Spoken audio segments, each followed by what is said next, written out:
इंसान की खोपड़ी को पकाकर उसका सूप पीने का इल्जाम है एक आदमी पर जिसका नाम है राजा कलंदर, लेकिन ये बोलता है कि उसे फंसाया गया है। चुनाव जीतने पर विरोधियों ने फंसाया है, न उसका फिंगरप्रिंट हुआ है, न उसका डीएनए टेस्ट हुआ है, किसका है खोपड़ी ये भी तो दिखाएंगे। अब सच क्या है और झूठ क्या है आपको इस कहानी में पता चलेगा।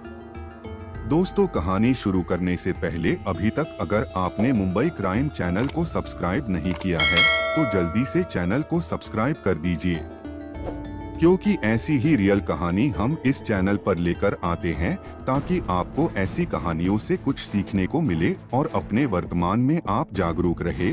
तो चलिए कहानी शुरू करते हैं। यह बात लगभग साल 2000 की है। उत्तर प्रदेश के इलाहाबाद में रहने वाले धीरेन्द्र सिंह साल 2000 में लापता हो गए। धीरेन्द्र सिंह हिंदी दैनिक अखबार आज तक के पत्रकार थे। पेशे से वो पत्रकार थे तो जाहिर सी बात है कि पत्रकारी की सिलसिले में उनको अपने काम के लिए कई बार बाहर भी रहना पड़ता था। इसलिए धीरेन्द्र सिंह के घर वालों को लगा कि शायद वह कोई काम के सिलसिले में कहीं बाहर रुक गए होंगे, क्योंकि उनका काम ही ऐसा था। इसीलिए शुरुआत में धीरेन्द्र सिंह के घर वालों ने उनके काम से घर न लौटने पर ज्यादा चिंता नहीं दिखाई, लेकिन बाद में उनका कोई मैसेज नहीं आया और ना ही कॉल आया। तब घर वालों को चिंता सताने लगी, क्योंकि 2 दिन बीत चुके थे, फिर भी धीरेन्द्र सिंह का घर वालों को ना कोई मैसेज आया और ना ही कोई कॉल आया था। धीरेन्द्र सिंह के पास मोबाइल फोन था, उनका फोन नहीं लग रहा था। तब घर वालों ने धीरेन्द्र सिंह को हर उस जगह ढूंढा जहां वो जाते थे, पर कहीं भी उनका पता नहीं चल पाया। आखिरकार घर वाले परेशान होकर 17 दिसंबर 2000 को कीड़गंज पुलिस स्टेशन गए और वहां धीरेन्द्र सिंह की गुमशुदगी की रिपोर्ट लिखाई। पुलिस ने भी इस मामले को गंभीरता से लिया, क्योंकि यह मामला एक पत्रकार का था। तब पुलिस ने सबसे पहले उनके मोबाइल की कॉल डिटेल्स निकलवाई। यूनिटेल्स से पुलिस को इलाहाबाद की ही एक लैंडलाइन से फोन का नंबर मिला। इस पर धीरेन्द्र सिंह की 16 दिसंबर को बात हुई थी और वह भी रात के करीब 12 बजे के आसपास। यह कॉल उनके मोबाइल फोन से आखिरी कॉल थी। तब पुलिस को शक हुआ कि आखिर ये नंबर किसका है जिससे धीरेन्द्र की आखिरी बार बात हुई थी, वो भी इतनी रात में। पुलिस को लगा कि हो ना हो धीरेन्द्र के बारे में कुछ ना कुछ तो जरूर पता लग सकता है। तो पुलिस ने जब इस नंबर के बारे में पता किया तो मालूम पड़ा कि ये नंबर इलाहाबाद की छिवकी की रहने वाली फूलन देवी नाम की एक महिला का है। तो पुलिस की एक टीम छिवकी पहुंची और फूलन देवी से मिली। फूलन देवी कुछ समय अपने क्षेत्र में जिला पंचायत सदस्य थी और उसका पति राजा कलंदर ऑर्डिनेंस फैक्ट्री में ड्राइवर का काम करता था।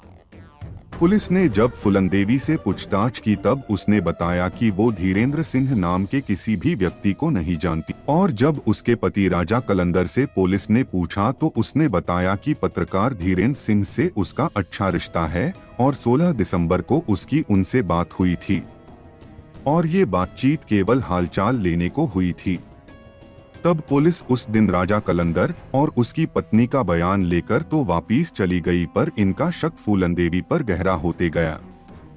पुलिस ने धीरेन्द्र की गुमशुदगी को हर एंगल से जोड़कर देखा। धीरेन्द्र सिंह के विरोधियों और दुश्मनों के बारे में भी पता किया, पर हाथ कुछ नहीं लगा। तब पुलिस की सोच बार बार राजा कलंदर और धीरेन्द्र सिंह के बीच हुए फोन कॉल पर आकर रुक जाती है, क्योंकि पुलिस को यह समझ में नहीं आता कि आखिर कोई रात के 12 बजे फोन पर क्यों बात करेगा जब तक कि कोई बहुत जरूरी बात ना हो। अब ध्यान देने वाली बात यह है कि यह घटना सन 2000 की है और उस समय गांव में बिजली की समस्या बहुत रहती थी। लोग बहुत जल्दी सो जाया करते थे। रात के 8 बजे तक सन्नाटा पसर जाया करता था। पुलिस को लगा यह राजा कलंदर होना हो, कुछ तो छुपा रहा है। इसके बाद पुलिस ने खुद राजा कलंदर का बायोडाटा निकलवाया। उसमें यह खुलासा हुआ कि राजा कलंदर अपराध से जुड़े कई काले धंधों में मिला हुआ रहता है। एक बड़ी अजीब बात ये भी पता चली कि राजा कलंदर और उसकी पत्नी का असली नाम फूलन देवी नहीं है, बल्कि राजा कलंदर ने ही यह नाम उसे शादी के बाद दिया था।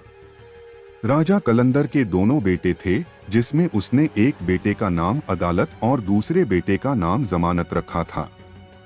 राजा कलंदर के काले धंधों का पता चलते ही पुलिस ने उसे और उसकी पत्नी फूलन देवी को पूछताछ के लिए हिरासत में लिया और धीरेन्द्र सिंह की गुमशुदगी की गुत्थी को सुलझाने के लिए लगातार उन पर दबाव बनाया। आखिरकार राजा कलंदर पुलिस की सख्ती के सामने टूट गया और उसने पुलिस के सामने मुंह खोलने के लिए एक अजीब सी डिमांड की। उसने कहा वह सच तो बताएगा, लेकिन उसके पहले वह एक सूप पिएगा। पुलिस भी इसके सूप के डिमांड को सुनकर परेशान हुए। ऐसा नहीं था कि उसका डिमांड बहुत बड़ा था, बल्कि उसकी ये डिमांड बहुत अजीब थी। पुलिस के हाथ कुछ पहली बार सुराग लगा था, वो किसी तरह इस केस को सुलझाना चाहती थी। इसलिए पुलिस ने राजा कलंदर के इस डिमांड को पूरा किया। इसके बाद राजा कलंदर ने जो बात उगलना शुरू किया वह हैरानी नहीं बल्कि मानवता को शर्मसार करने वाली थी। उसने पुलिस को बताया कि उसका एक दोस्त था जो सुनसान सड़कों पर आने जाने वाली गाड़ियों को लूटकर उनके ड्राइवर को मार देता। अपनी नौकरी और राजनीति की आड़ में वो ऐसे बहुत से बुरे धंधे करता था और कहीं से धीरेन्द्र सिंह को उसके इन काले धंधे की भनक लग गई थी और इस वजह से राजा कलंदर को डर सताने लगा था कि कहीं धीरेन्द्र सिंह उसके इस काले कारनामे को अखबार में ना छाप दे। इसी डर से उसने एक दिन धीरेन्द्र सिंह को रात में अपने फार्म हाउस पर फोन करके बहाने से बुलाया। धीरेन्द्र सिंह 17 दिसंबर को ठंड के रात में राजा कलंदर के फार्म हाउस पर अपने बाइक से पहुंचे। कलंदर ने उनको फार्म हाउस में आग के पास हाथ सेकने के लिए बिठा दिया। धीरेन्द्र सिंह अभी आग के पास बैठे ही थे कि राजा कलंदर का साला वजराज दबे पांव उनके पीछे आकर देसी कट्टे से उनके पीठ पर गोली मार दी। तुरंत ही धीरेन्द्र सिंह की जान चली गई। इसके बाद राजा कलंदर और उसका साला वजराज ने मिलकर लाश के कई टुकड़े किए और उन टुकड़ों को पॉलिथीन बैग में भर दिया और उसको टाटा सूमो गाड़ी में रखकर मध्य प्रदेश के रीवा जिले में चले गए और लाश के टुकड़ों को वहीं फेंक दिया। राजा कलंदर ने पुलिस को बताया कि वो धीरेन्द्र सिंह की बाइक को अपने समधी को बनारस दे आया और धीरेन्द्र सिंह के जूते को अपने साले वजराज को दे दिया।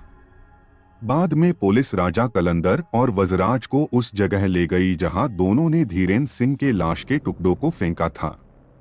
पुलिस ने धीरेन्द्र सिंह के लाश के पार्ट को बरामद कर लिया। जब इस बॉडी पार्ट को धीरेन्द्र सिंह के परिवार से पहचान कराई गई तो पता चला कि यह बॉडी पार्ट्स धीरेन्द्र सिंह के ही है। पुलिस ने उस टाटा सूमो को भी जब्त कर लिया क्योंकि पुलिस को राजा कलंदर से पता चला कि ये टाटा सूमो रायबरेली से एक युवक को मारकर छीनी गई थी।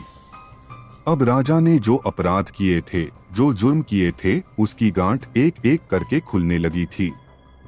पुलिस उसे पहले फार्म हाउस ले गई जहां धीरेन्द्र सिंह की हत्या हुई थी। फिर पुलिस को उस फार्म हाउस पर जो दिखा वो मंजर देखकर पुलिस वालों की रूह कांप गई।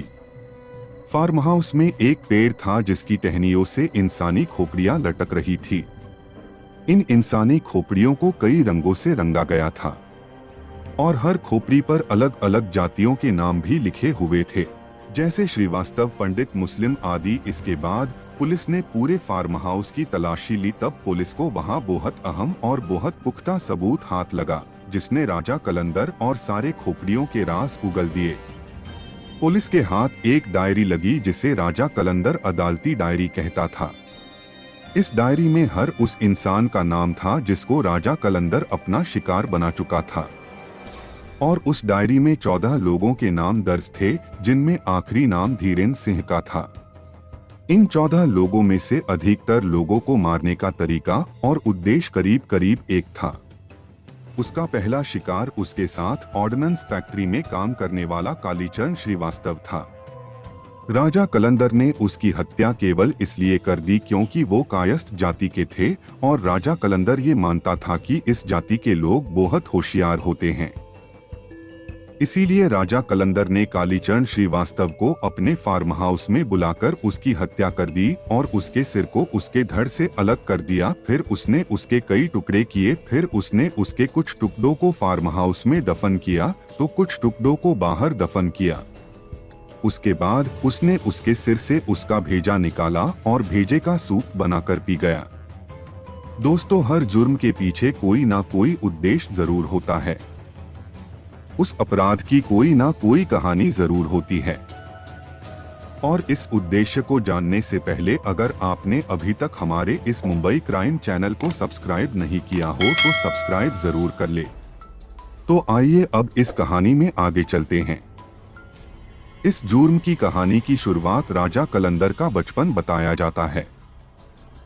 राजा कलंदर का बचपन कुछ खास नहीं था। बताया जाता है कि वो पढ़ने लिखने में कमजोर था, लेकिन फिर भी वो चाहता था कि समाज उसकी भी इज्जत करे, उसकी कदर करे। बचपन से ही उसके मन में ये बैठ गया था कि तेज दिमाग वाले और पढ़े लिखे लोगों की ही समाज इज्जत करता है, उन्हें अपने सिर पर बिठाता है। बस यही से उसने अपना नाम राजा कलंदर रख लिया। इस नाम से वो खुद को राजा जैसे महसूस करता था और उसने अपने दोनों बेटों का नाम अदालत और जमानत केवल इसलिए रखा था कि उसको ये एहसास होता रहे कि अदालत और जमानत दोनों भी उसकी मुट्ठी में है, क्योंकि वो राजा है।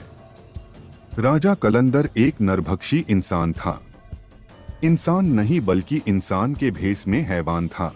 उसको ये लगता था कि होशियार और काबिल लोगों के दिमाग से भेजा निकालकर उसका सुख पीने से दुनिया का सबसे बुद्धिमान और काबिल इंसान बना जा सकता है।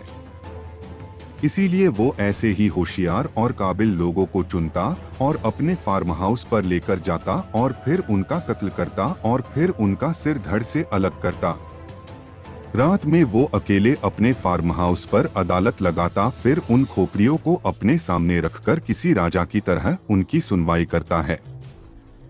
उस अदालत में वो खुद ही जज होता और वकील भी होता और अदालत भी होता। उन खोपड़ियों को निर्णय सुनाता और उसके बाद भेजा निकालकर सूप बनाकर सुबह में खाली पेट पी लेता। इस तरह वो खुद को राजा समझता। भेजा निकालने के बाद वो अपने शिकार की खोपड़ी को कलर करता और उस खोपड़ी पर शिकार की जाति लिखता और उस खोपड़ी को वो अपने फार्म हाउस के पेड़ पर लटका देता। जैसे कि वो कोई खिलाड़ी हो। आपने किसी खिलाड़ी को देखा होगा कि कैसे वो अपने ट्रॉफी को अपनी जीत के प्रतीक के रूप में अपने घर में संभाल कर और सजा कर रखता है। ठीक वैसे ही राजा कलंदर भी अपनी खोपड़ियों को अपनी जीत की प्रतीक के रूप में फार्म हाउस के पेड़ पर लटका कर रखता था।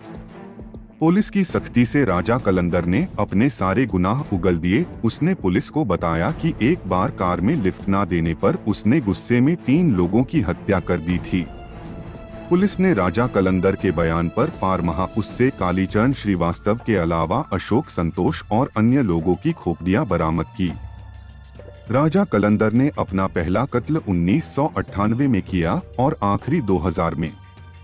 राजा कलंदर और उसका साला वजराज अपने गुनाह कबूल कर चुके थे, पर दुखद बात यह है कि धीरेन्द्र सिंह के परिवार को न्याय पाने के लिए लंबा इंतजार करना पड़ा। अदालत में 12 साल ये केस चला। आखिरकार 30 नवंबर 2012 को अदालत राजा कलंदर के इस अमानवीय और राक्षसी कुकृत्य को rarest on off rear case मानते हुए उसे और उसके साले वजराज को आजीवन कारावास की सजा सुनाई। अभी भी ये आदमखोर हैवान और उसका साला अपने कुकर्म की सजा भुगत रहे हैं। आप इस क्राइम स्टोरी के बारे में क्या सोचते हैं? क्या इस हैवानों को फांसी की सजा होनी चाहिए थी या नहीं? कमेंट करके अपनी राय जरूर दे और प्लीज लाइक और सब्सक्राइब करके हमारा सपोर्ट जरूर करें। जय हिंद।